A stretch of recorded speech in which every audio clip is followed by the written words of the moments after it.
Narinig ninyo kung paanong sinabi ko sa inyo, papanaw ako at paririto ako sa inyo. Kung ako'y inyong iniibig, kayo'y mga gagalak dahil sa ako'y pasa sa Ama, sapagkat ang Ama, ang Diyos, ay lalong dakila kaysa akin. Pantay ba? Sabi ni Kristo ang Ama, ang Diyos, lalong dakila kaysa akin. Alam po nyo, pag binasa po natin yan sa Bibliang Ingles, halimbawa, dito po sa Biblia, kung tawagin ay Knox version, babasahin ko po yung Juan 14:28, John 14:28. You have heard me say that I am going away and coming back to you. If you really love me, you would be glad to hear that I am on my way to my Father. My Father has greater power than I. Ang Ama, may higit, mas makapangyarihan kaysa sa akin. Pantay ba yun? O isipin po ninyo. Puntahan pa po natin ang ibang salin ng Biblia. Dito po sa The Amplified Bible.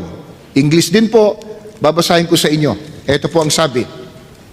You heard me tell you, I am going away and I'm coming back to you. If you really love me, you would have been glad. Because I am going to the Father, for the Father is greater and mightier than I am. Ang Ama ay lalong dakila at lalong makapangyarihan kaysa akin. Pantay ba yun? O isipin po ninyo, ang Diyos ay mas mataas kay Kristo, mas supremo, mas makapangyarihan kaysa kay Kristo. Kaya hindi po pantay. Si Kristo ay binigyan ng kapangyarihan ng ating Panginoong Diyos. Kaya sapagkat si Kristo ay makapangyarihan, ang kanilang paniniwala kay Kristo, Diyos na rin. Kaya ano po ang katunayan, kapatid na Arnel, na bagamat si Kristo ay binigyan ng kapangyarihan, pinatutunayan pa rin na hindi siya kapantay ng tunay na Diyos at hindi siya ang tunay na Diyos. Doon pa lang sa sinabi mo, kapatid na Joel, na si Kristo binigyan ng kapangyarihan ng Diyos. Kung si Kristo Diyos, meron bang Diyos na binibigyan ng kapangyarihan kaya lang nagkaroon ng kapangyarihan? Di ba? Ikalawa, di ba mas mataas yung nagbigay ng kapangyarihan sa Kanya? Pero gayong paman, kahit binigyan ng kapangyarihan si Kristo, ano ang katunayang hindi po ibig sabihin doon Diyos na rin siya? Pakinggan ninyo ang babasahin ko po, unang Korinto 15:27 hanggang 28 po. Ganito ang sinasabi ng kasulatan, ang lahat ng bagay ay lubusang pinasuko sa Kanya ng Diyos, ngunit sa salitang lahat ng bagay, maliwanag na hindi kasama rito ang Diyos, na siyang naglagay ng lahat ng bagay sa ilalim ng kapangyarihan ni Kristo. At kapag ang lahat ay nasa ilalim na ng kapangyarihan ni Kristo, ang anak naman, si Kristo, ang paiilalim sa kapangyarihan ng Diyos, na naglagay ng lahat ng bagay sa ilalim ng kapangyarihan niya. Sa gayon, lubusang maghahari ang Diyos sa kalahat-lahatan. Dito po, pinatutunayan talaga na ang ating Panginoong Hesukristo binigyan po ng kapangyarihan ng Diyos. Ang nagbigay sa Kanya, yung tunay na Diyos. At ang sabi po, lahat ng bagay, lahat ng nilalang, paiilalim sa kapangyarihan ni Kristo.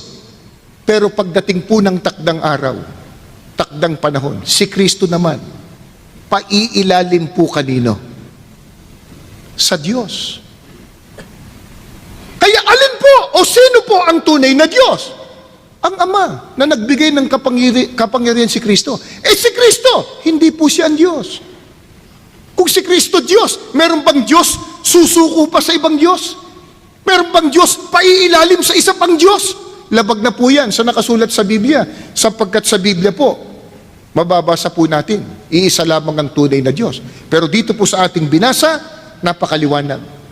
Kung binigyan man ng kapangyarihan ang ating Panginoong Kristo, bigay lang yun sa kanya ng Diyos. Pagdating ng takdang panahon, si Kristo naman, paiilalim o susuko sa Diyos na nagbigay sa kanya ng kapangyarihan. Mali. Hindi kailangan si Kristo bigyan ng kapangyarihan. Alam mo bakit? Si Kristo ang kapangyarihan ng Diyos at ang karunungan ng Diyos. Christ is the power of God and wisdom of God. Biblia kasi ang basahin, huwag pasugo. Yung nakasulat po sa unang Korinto 1:24 na doon daw po sa talatang yon ay tinawag ang Panginoong Sukristo na karunungan ng Panginoon Diyos. Kaya ang tanong po, talaga nga po bang tinawag ang Panginoong Sukristo na karunungan ng Panginoon Diyos? Hindi tayo tumututol, kapatid na Romel, na ang Panginoong Sukristo ay tinawag din po na karunungan ng Panginoon Diyos. Opo. Subalit, bagaman siya po ay tinawag na karunungan ng ating Panginoon Diyos, mga kaibigan, iba po ang Panginoong Sukristo. Ano po ang kaibahan ng Panginoong Sukristo, kapatid na Leo? Bagamat siya ay tinatawag din karunungan ng Panginoon Diyos. Basahin po natin muli ang unang Korinto 1:24 at saka po natin ituloy sa talatang 30. Subalit, Opo. dito po natin babasahin, mga kaibigan, sa Saling Magandang Balita, Biblia. Subalit sa mga tinawag ng Diyos, maging Hudyo at Griego, si Kristo ang kapangyarihan at karunungan ng Diyos. Sa Kanya mula ang ating pakikipag-isa kay Kristo Jesus na ginawang karunungan natin. Sa pamamagitan niya, tayo'y pinawalang sala ng Diyos, pinapaging banal at iniligtas. Mga kaibigan, pinatutunayan po sa mga talatang ito na ang Panginoong Sukristo ay karunungan sa pagliligtas at hindi po sa paglalang. Kristo ang kapangyarihan ng Diyos at ang karunungan ng Diyos. Christ is the power of God and wisdom of God.